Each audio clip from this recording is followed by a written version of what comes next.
सिपकलार यानी सिकलार के हवाले से सिपकलार इसका फार्मूला है। सिकलार में आप लोगों को ड्राफ्ट भी मिल सकता है, टेबलेट भी मिल सकता है और सिरप भी आप लोगों को मिल सकता है। आप लोग नमूनिया के लिए इस्तेमाल कर सकते हैं, स्किन इन्फेक्शन के लिए आप लोग इसको इस्तेमाल कर सकते हैं, टॉन्सिलाइटिस के लिए, नमूनिया के लिए और यूटीआई के लिए यानी यूरिनरी ट्रैक्ट इन्फेक्शन। अगर आप लोगों को पेशाब की नाली में जब कोई जख्म या इन्फेक्शन हो जाए, या फिर आप लोगों को टाइफाइड और बुखार के लिए आप लोग इसको इस्तेमाल कर सकते हैं, और या फिर आप लोगों को आरटीआई के लिए इस्तेमाल कर सकते हैं यानी रेस्पिरेटरी ट्रैक्ट इन्फेक्शन। अगर आप लोगों को सांस की नाली में जब कोई इन्फेक्शन या कोई जख्म हो जाए तो इन अस्सलामुअलैकुम दोस्तों, क्या उम्मीद है कि आप लोग सब खैरियत से होंगे। गाइस, आज हम रिव्यू करेंगे सिपकलार आप लोग कौन सी बीमारी के लिए इस्तेमाल कर सकते हैं और हम इसको कैसे यूज़ कर सकते हैं, इसके बारे में आप लोगों के साथ पूरा डिटेल शेयर करूंगा। वीडियो आखिर तक देखिए। गाइस, आप लोगों को पता है सिपकलार ये तो फार्मूला है, लेकिन इसमें आप लोगों को मुख्तलिफ नामों के साथ मुख्तलिफ कंपनियों का आप लोगों को मिल सकता है। जैसे कि आप लोगों को स्लेट के नाम से सामी कंपनी का मिल सकता है, इसमें ड्रॉप भी है, टेबलेट की फॉर्म में है और सिरप भी है। और आप लोगों को सिकलार के नाम से एजीबी फार्मा की मिल सकता है, एजीबी फार्मा ने ये तैयार किया हुआ है। तो इसमें आप लोगों को ड्रॉप्स, सिरप और टेबलेट के फॉर्म में आप लोगों को मिल सकता है।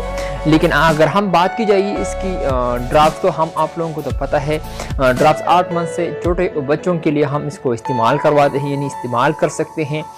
जो 8 मंथ से 1 साल से बड़े उम्र वाले बच्चे हैं उनको तो हम 125 mg सिरप इस्तेमाल करते हैं, और 250 mg सिरप जो 2 साल से बड़े हैं उनको हम 250 mg सिपकलार यानी सिकलार सिरप इस्तेमाल कर सकते हैं।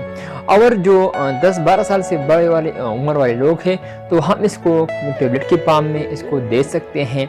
जो 18 साल से बड़े हैं उनको हम 500 mg टेबलेट इस्तेमाल करवाते हैं यानी इसको हम दे सकते हैं। सो अगर आप लोगों को इसके बारे में जानना है तो इस वीडियो को आखिर तक देखिए, लास्ट तक देखिए। लेकिन मैं आप लोगों से एक गुजारिश करता हूं, जिन दोस्तों ने अभी तक मेरे चैनल को सब्सक्राइब नहीं किया हुआ तो प्लीज़ चैनल को सब्सक्राइब कर ले और बेल आइकन को भी प्रेस कर ले, ताकि मेरी आने वाली जो नई वीडियो है अबाउट मेडिसिन तो आप लोगों को बर वक्त और आसानी से पहुँच सके। सो गाइस, चलते हैं वीडियो की तरफ। ये आप लोग देख सकते हैं, आज हम रिव्यू करेंगे सिपकलार यानी सिकलार के बारे में। मैंने आप लोगों को बताया था कि आप लोगों को इसमें ड्रॉप्स भी मिल सकता है, सिरप भी मिल सकता है और कैप्सूल भी मिल सकता है। तो सिकलार के बारे में यानी सिपकलार के बारे में अगर हम बात की जाए इसकी यूज़ की, तो ये आप लोग आरटीआई के लिए इस्तेमाल कर सकते हैं यानी रेस्पिरेटरी ट्रैक्ट इन्फेक्शन के लिए। अगर आप लोगों को सांस की नाली में जब इन्फेक्शन हो जाता है, जख्म हो जाता है, तो इसके लिए बहुत मुफीद मेडिसिन है, आप लोग इसके लिए इस्तेमाल कर सकते हैं। और ये आप लोग नमूनिया के लिए इस्तेमाल कर सकते हैं, ये आप लोग टॉन्सिलाइटिस के लिए इस्तेमाल कर सकते हैं यानी जिन भाइयों और बहनों को टांसर का मसला हो तो उसके लिए भी इस्तेमाल की जाती है, डॉक्टर रिकमेंड करता है। और ये आप लोग थ्रोट इन्फेक्शन के लिए इस्तेमाल कर सकते हैं, और ये आप लोग यूटीआई इन्फेक्शन के लिए भी इस्तेमाल कर सकते हैं यानी जिन भाइयों और दोस्तों को यूटीआई का मसला हो यानी यूरिनरी ट्रैक्ट इन्फेक्शन का अगर आप लोगों को मसला हो तो इनके लिए भी इस्तेमाल की जाती है। यानी पेशाब की नाली में अगर आप लोगों को जख्म हो जाए या फिर आप लोगों को कोई इन्फेक्शन हो जाए तो इनके लिए इस्तेमाल की जाती है। और ये आप लोग टाइफाइड और बुखार के लिए इस्तेमाल कर सकते हैं। और ये आप लोग स्किन के इन्फेक्शन के लिए इस्तेमाल कर सकते हैं, जैसे कि आप लोगों को स्किन में किसी भी तरह आप लोगों को इन्फेक्शन हो जाए या फिर आप लोगों को मसला हो तो इनके लिए इस्तेमाल की जाती है। असल की एंटीबायोटिक है, मैंने आप लोगों को बता दिया कि आप लोग ये असल की एंटीबायोटिक है कि ये आप लोग आरटीआई के लिए इस्तेमाल कर सकते हैं यानी रेस्पिरेटरी ट्रैक्ट इन्फेक्शन के लिए नहीं। अगर आप लोगों को सांस की नाली में जब इन्फेक्शन हो जाए, जख्म हो जाए तो इनके लिए इस्तेमाल की जाती है। और ये आप लोग नमूनिया के लिए इस्तेमाल कर सकते हैं, और ये आप लोग थ्रोट के लिए इस्तेमाल कर सकते हैं अगर आप लोगों को स्किन का मसला हो या फिर आप लोगों को यूटीआई का मसला हो यानी यूरिनरी ट्रैक्ट इन्फेक्शन। अगर आप लोगों को पेशाब की नाली में जब जख्म या कोई इन्फेक्शन हो जाए तो इन सब के लिए इस्तेमाल की जाती है, डॉक्टर रिकमेंड करता है। और ये आप लोग टॉन्सिलाइटिस के लिए इस्तेमाल कर सकते हैं, जिन भाइयों और दोस्तों को टॉन्सिलाइटिस का मसला हो तो डॉक्टर भी इसकी बीमारी में रिकमेंड करता है, इस पेशेंट को डॉक्टर रिकमेंड करता है, तो इन सब के लिए इस्तेमाल की जाती है।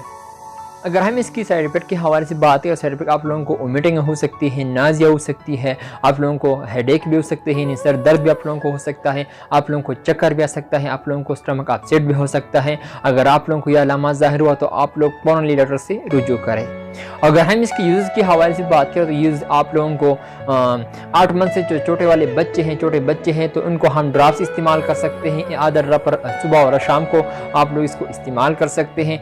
जो 1 साल से बड़े 2 साल तक उम्र वाले बच्चे हैं तो उनको हम 125 mg सिक्लार सिरप इस्तेमाल कर सकते हैं। एक आधा चम्मच सुबह और आधा चम्मच शाम को आप लोग इसको इस्तेमाल करवा सकते हैं। जो 2 साल से बड़े वाले उम्र लोग हैं तो उनको आप लोग एक स्पून सुबह और एक शाम को आप लोग इसको इस्तेमाल कर सकते हैं 250 mg सिरप, जो 2 साल से बड़े हैं।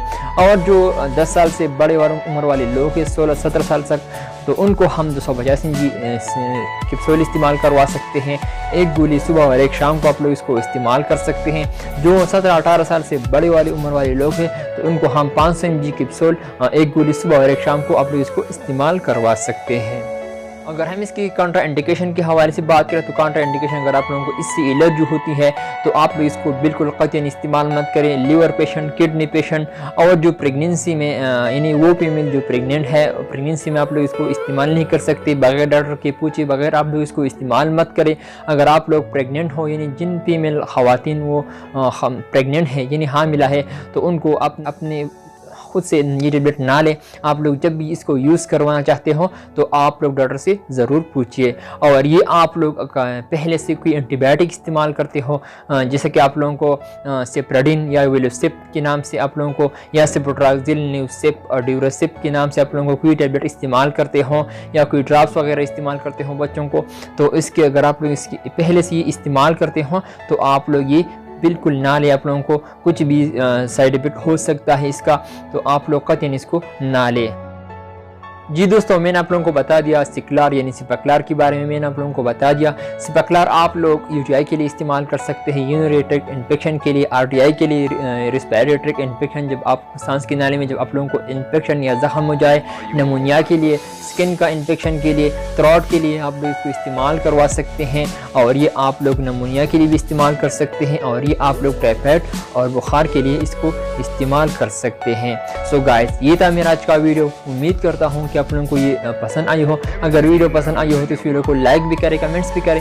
इंशाल्लाह नेक्स्ट वीडियो में फिर हाजिर होंगे। हाँ, अलबत्ता अगर आप लोगों को जहन में कोई भी सवाल हो या आप लोग कोई सवाल पूछना चाहते हो तो इंशाल्लाह मैं आप लोगों को कंप्लीटली जवाब दूंगा। अगर आप लोग ये चाहते हैं कि मैं कौन से टॉपिक पर नेक्स्ट वीडियो बनाऊं तो आप लोग मुझे कमेंट्स करके ज़रूर बताइए। इंशाल्लाह नेक्स्ट वीडियो में फिर हाजिर होंगे। लेकिन आप लोग एक बात ज़रूर याद रखिए कि आप लोग खुद से टेबलेट ना लें, आप लोग खुद से डॉक्टर ना बने। आप लोग जो भी टेबलेट इस्तेमाल करते हो तो आप लोग डॉक्टर से ज़रूर पूछिए। हम आप लोगों को सिर्फ इंफॉर्मेशन देते हैं। और ख़ास तौर पर जो स्पेशल में प्रेगनेंसी जो फीमेल प्रेग्नेंट है यानी प्रेगनेंसी के दौरान आप लोग खुद से टेबलेट ना लें। आप लोगों पर और आपके आने वाले बच्चे पर कोई भी असर हो सकता है। सो इंशाल्लाह नेक्स्ट वीडियो में फिर हाजिर होंगे। आप लोग जहाँ भी रहे खुश रहिए। So thank you for watching.